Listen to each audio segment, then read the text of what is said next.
आज के वीडियो में हम जानने वाले हैं अस्मद और युष्मद, इन दो सर्वनाम शब्दों के शब्द रूप हम कैसे बहुत आसान तरीके से लर्न कर सकते हैं। Hello everyone, this is Pooja Roy and welcome back to my channel online Shiksha Diksha. मैं हूं आपकी एजुकेटर, मेंटर एंड मोटिवेटर। जैसा आपको पता है, मैं मोटिवेशनल एजुकेशनल वीडियोस लेकर आती रहती हूँ और इंग्लिश ग्रामर के और साथ में संस्कृत के मैं वीडियोस बराबर लेकर आती रहती हूँ। अगर आपको मेरा ये वीडियो पसंद आता है तो मेरे इस चैनल को सब्सक्राइब कर दीजिए और बेल आइकन को प्रेस कर दीजिए ताकि आने वाले वीडियोस के सारे नोटिफिकेशंस आपको मिलते रहें। साथ ही don't forget to like and share to everybody. So let's start. हम बात कर रहे हैं शब्द रूप की। आखिर शब्द रूप होते क्या है? किसी भी कारक में किसी भी शब्द का जो रूप होता है वो उसके विभिन्न रूप माने जाते हैं। मैंने पहले जो वीडियो बनाया था उसमें मैंने संज्ञा शब्द के शब्द रूप की चर्चा की थी और आज मैं जो बात कर रही हूँ वो है सर्वनाम शब्द। संज्ञा के बदले जो शब्द इस्तेमाल किया जाता है उसे कहते हैं सर्वनाम शब्द। तो मैंने संज्ञा के बदले जो शब्द इस्तेमाल किया है वो है मैं और तुम, अर्थात अस्मद और युष्मद। आज हम जानेंगे किस तरह से हम इनके शब्द रूप को बहुत आसानी से जान सकते हैं। अब मैं आपको बताती हूँ कि आखिर इसे याद करना इतना ज़रूरी क्यों है। तो मैं बता दूँ आपको, ये सारे कॉम्पिटिटिव एग्जाम्स में बहुत ज़्यादा इंपॉर्टेंट होता है। चाहे आप टाट की प्रिपरेशन कर रहे हो, टेट की प्रिपरेशन कर रहे हो, नेट की प्रिपरेशन कर रहे हो, संस्कृत में, इन सब जगह पे अस्मद युष्मद का बहुत ज़्यादा प्रयोग होता है। इवन इससे रिलेटेड बहुत सारे क्वेश्चंस भी आते हैं। तो चलिए, without wasting our time, why don't we start this session. जैसा कि आप सभी जानते हैं कि हमारी 8 विभक्तियां होती हैं और 3 वचन होते हैं। ऐसा संस्कृत में होता है। विभक्तियां 8 हैं, लेकिन आप यहां देखिए अस्मद में मैंने सिर्फ 7 विभक्तियों का इस्तेमाल किया है। क्यों? क्योंकि ये एक सर्वनाम शब्द है। मैं बता दूं, जो संज्ञा के शब्द होते हैं उनकी 8 विभक्तियां होती हैं। प्रथमा, द्वितीया, तृतीया, चतुर्थी, पंचमी, षष्ठी और सप्तमी। साथ में एक होता है संबोधन। इसके 3 वचन होते हैं, एक वचन, द्विवचन और बहुवचन। लेकिन जब हम सर्वनाम की बात करते हैं तो उसमें संबोधन को छोड़कर बाकी सभी विभक्तियां होती हैं। तो चलिए, जैसे जैसे मैं बोलूंगी आप भी वैसे ही वैसे उसको बोलना शुरू कीजिए ताकि आपकी प्रैक्टिस होती रहेगी बीच बीच में। तो हम शुरू करते हैं प्रथमा विभक्ति से। प्रथमा विभक्ति अर्थात अहम, आवाम और वयम। अहम, आवाम, वयम। द्वितीय विभक्ति पर जाएं तो ये होता है माम, आवान और अस्मान। तृतीय विभक्ति है मया, आवाभ्याम, अस्माभ्यः। चतुर्थी विभक्ति है मह्यम, आवाभ्याम, अस्मभ्यम। पंचमी विभक्ति है मत, आवाभ्याम, अस्मत्। षष्ठी विभक्ति है मम, आवयोः, अस्माकम।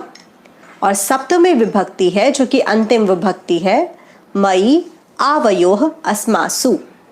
अब मैं आपको बताती हूँ इसमें कि आप अस्मद के जो शब्द रूप हैं आप उनको कैसे अच्छे से याद कर पाएंगे। तो देख, जो द्विवचन है वो प्रथमा विभक्ति और द्वितीय विभक्ति इन दोनों में बिल्कुल सेम है। वैसे ही द्विवचन तृतीय, चतुर्थी और पंचमी विभक्ति में बिल्कुल सेम है। षष्ठी और सप्तमी विभक्ति में भी कोई अंतर नहीं है। इस तरह से आपको द्विवचन तो बहुत आसानी से याद हो गया। चलिए, अब हम देखते हैं और कौन का ऐसे हैं जो बिल्कुल सेम है। यहाँ त और यहाँ भी त, यहाँ पे म, यहाँ पे भी म। इन दोनों चीज़ों से आपको समझ में आ जाएगा कि अस्मद को याद करना बहुत आसान है। चलिए, मैं आपको अब ले चलती हूँ युष्मद पे। युष्मद, युष्मद अर्थात तुम, तुम दोनों, तुम सब। वैसे ही प्रथमा विभक्ति में आता है त्वम, युवाम, यूयम। तुम दोनों, तुम सब। द्वितीय विभक्ति है त्वाम, युवाम, युष्मान। इसमें फिर से प्रथमा और द्वितीय विभक्ति में द्विवचन बिल्कुल सेम है। तृतीय विभक्ति में जाते हैं, वो है त्वाय, युवाभ्याम, युष्माभिः। चतुर्थी विभक्ति है तुभ्यम, युवाभ्याम, युष्मभ्यम। तुभ्यम और युष्मभ्यम। पंचमी त्वत, युवाभ्याम, युष्मत, त और त। षष्ठी विभक्ति तव, युवयोः, युष्माकम। और आगे है सप्तमी विभक्ति त्वयि, युवयोः, युष्मासु। अब इसमें देखिए बिल्कुल उसी तरह इस्तेमाल हुआ है, द्विवचन प्रथमा द्वितीया, तृतीया चतुर्थी एंड पंचमी द्विवचन, और षष्ठी और सप्तमी द्विवचन, ये सभी बिल्कुल सेम है। कई बार आपने ऐसा सोचा होगा कि क्या इन दोनों में कोई अंतर है, मीन्स अस्मद और युष्मद के जो शब्द रूप है उनमें कोई अंतर है या नहीं है। तो मैं बताती हूँ अंतर तो बहुत ज़्यादा है। एक मैं है, एक तुम है, एक बोल रहा है, एक सुन रहा है। तो चलिए अब हम बात करते हैं अस्मद और युष्मद की। आखिर इन दोनों में क्या समानताएं हैं और इन दोनों में क्या अंतर है, जिसकी वजह से इसको पहचानना और इसको याद करना बहुत आसान हो जाता है। तो चलिए क्यों ना हम पहले द्विवचन से स्टार्ट करें। यहाँ पे जाते हैं द्विवचन। चलिए प्रथमा विभक्ति द्विवचन, देखते हैं क्या क्या समानताएं हैं और क्या क्या अंतर है। प्रथमा विभक्ति द्विवचन, ये है प्रथमा विभक्ति द्विवचन दोनों का। वाम, वाम, समानता क्या है, दोनों के बीच में समानता है वाम का। और अंतर क्या है, इसमें आ का इस्तेमाल हुआ है और इसमें यू का इस्तेमाल हुआ है। यू वाम, आवाम, एक में आवाम है, दूसरे में युवाम है। आवाम, युवाम। अगर हम द्वितीय विभक्ति देखें तो बिल्कुल है आवाम और युवाम। चलिए अब हम चलते हैं इसकी तृतीय, चतुर्थी और पंचमी विभक्ति पे। वाभ्याम, वाभ्याम बिल्कुल सेम है। अंतर क्या है, इसमें आ है और इसमें यू है, अर्थात आवाभ्याम, युवाभ्याम। सिर्फ आ और यू का अंतर है, अस्मद में आ है और युष्मद में यू का इस्तेमाल किया गया है। अब हम चलते हैं आगे, हम बात करते हैं षष्ठी और सप्तमी विभक्ति की। तो षष्ठी विभक्ति में क्या है, उसमें है वयोः, वयोः दोनों सेम है। अंतर क्या है, आ और यू बिल्कुल सेम। तो अगर आपने सिर्फ अस्मद को या फिर सिर्फ युष्मद के द्विवचन को आपने याद कर लिया तो सिर्फ आपके दिमाग में ये होना चाहिए अस्मद का आ और युष्मद का यू, और द्विवचन आपको पूरा याद हो गया। चलिए अब हम बात करते हैं बहुवचन की। एक वचन में बाद में आएंगे, पहले हम बात करते हैं बहुवचन की। तो बहुवचन में क्या है, यम, यम, इसमें व है, इसमें बड़ी ऊ की मात्रा है। ओके, नेक्स्ट हम देखते हैं मान, मान, द्वितीय वचन में मान, मान। अंतर क्या है, इसमें अस है अ और आधा स, इसमें यू है और इसमें हमने लगा दिया मूर्धन्य श। जैसे मैंने बताया था कि अस्मद और युष्मद में एक बहुत बड़ा जो अंतर है वो ये है कि अस्मद में हम दंत स का इस्तेमाल करते हैं और युष्मद में हम मूर्धन्य स का इस्तेमाल करते हैं। तो अभी आप देखिए ये चीज़ सबसे ज़्यादा जो काम आएगी ना वो बहुवचन में ही काम आती है। असमान, युष्मान, अस्माभिः, माभिः, माभिः, इसमें आ गया अस, इसमें आ गया युस। सिर्फ एक है जिसमें डिफरेंस है, सिर्फ एक है जिसमें दंत सा का इस्तेमाल किया है, बाकी किसी में भी इसका इस्तेमाल नहीं किया गया है। नाउ अस्मभ्यम, मभ्यम, मभ्यम, यहाँ पे अस, यहाँ पे युष। नेक्स्ट है अस्मत्, युष्मत्, अस और युष, और बाकी मत और मत दोनों में बिल्कुल सेम है। षष्ठी विभक्ति की बात करें तो अस्माकम, यहाँ पे आ गया माकम, यहाँ पे भी आ गया माकम। अंतर क्या है, एक में अस का इस्तेमाल हुआ है और दूसरे में युष का इस्तेमाल हुआ है। सप्तमी विभक्ति जो अंतिम विभक्ति है इसमें भी मासु, मासु, अस्मासु, युष्मासु। ओवरऑल हमने क्या देखा बहुवचन में, हमने ये देखा कि इसमें अ का इस्तेमाल है, इसमें यू का इस्तेमाल है।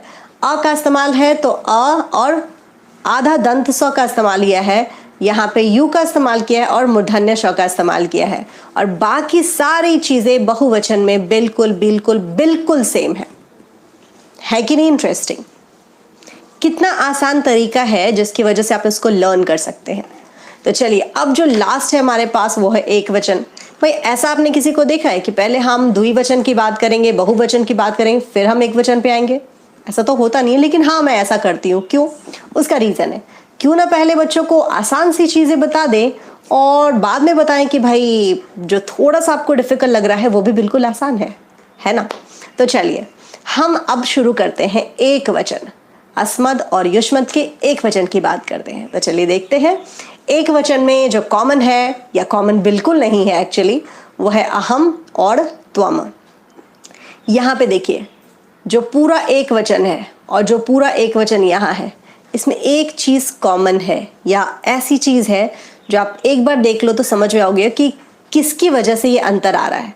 इसमें म का इस्तेमाल हुआ है और इसमें त का इस्तेमाल हुआ है, बस यही अंतर है। तो चलिए ढूंढ के देखते हैं। एक है माम, एक है त्वाम, इसमें म, इसमें त्व।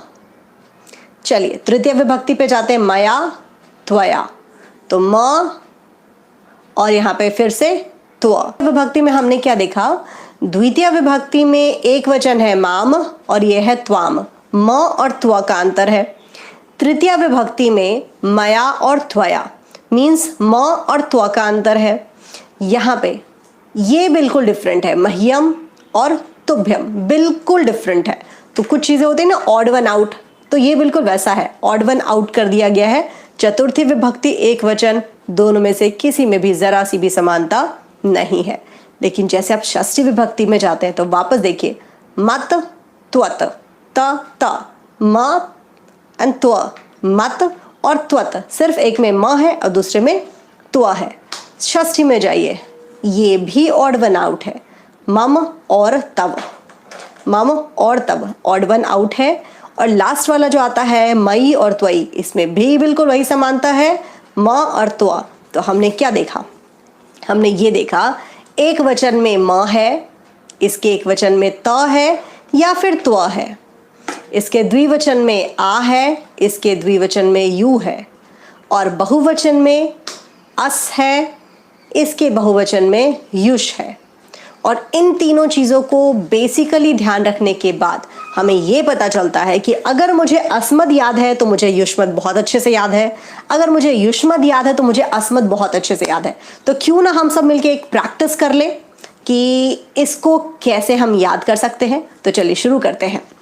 अस्मद प्रथमा विभक्ति अहम आवाम वयम, द्वितीय विभक्ति माम आवाम अस्मान, तृतीया मया आवाभ्याम अस्माभिः, चतुर्थी मह्यम आवाभ्याम अस्मभ्यम, पंचमी मत आवाभ्याम अस्मत्, षष्ठी मम आवयोः अस्माकम, और अंत में है मई आवयोः अस्मासु। उसी तरह अगर हम युष्मत पे जाएं तो देखते हैं प्रथमा त्वम युवाम यूयम। यहाँ पे एक चीज ध्यान रखिएगा, यहाँ पे छोटी यू की मात्रा है, इसमें सिर्फ बड़ी यू की मात्रा है, ये मैं कहना भूल गई थी। तो सिर्फ एक में बड़ी यू की मात्रा है। ये सारी चीज आपको स्पेलिंग मिस्टेक होने से बचा सकती हैं। तो चलिए शुरू करते हैं। द्वितीय विभक्ति त्वाम युवाम युष्मान, तृतीया त्वया युवाभ्याम युष्माभिः, चतुर्थी तुभ्यम युवाभ्याम युष्मभ्यम, पंचमी त्वत युवाभ्याम युष्मत्, षष्ठी तब युवयोः युष्माकम, और सप्तमी है त्वयि युवयोः युष्माशु। तो क्या कहते हैं आप, कैसा लगा ये वीडियो? था ना बहुत आसान सा तरीका अस्मद और युष्मत के शब्द रूप को समझने का। आई होप आपको मेरा ये वीडियो पसंद आया होगा। तो don't forget to subscribe to my channel and press the bell icon, क्योंकि जितनी जल्दी आप बेल आइकन को प्रेस करेंगे उतनी जल्दी मेरे नेक्स्ट वीडियोस के नोटिफिकेशंस आपको मिलते रहेंगे। साथ ही मेरा ये वीडियो आपको निश्चित ही पसंद आया होगा, तो इस हिट बटन को लाइक को हिट कर दीजिए और साथ ही जितने स्टूडेंट्स हैं ना जिनको अस्मद और युस्मद में परेशानी होती है उन सबको शेयर कर दीजिए, अपनी फैमिली में, अपने स्टूडेंट्स को, सबको शेयर कर दीजिए ताकि ये वीडियो वायरल हो जाए। और आपके लिए सबसे ज्यादा इंपॉर्टेंट है कि आपको ये वीडियो समझ में आ जाए। आपको जो ये टॉपिक है ना जब अच्छे से समझ में आ जाएगा तो फिर आपको तो अस्मद युस्मद में कोई परेशानी होगी ही नहीं। सो thank you so much for watching and don't forget to like, share and comment. Thank you so much.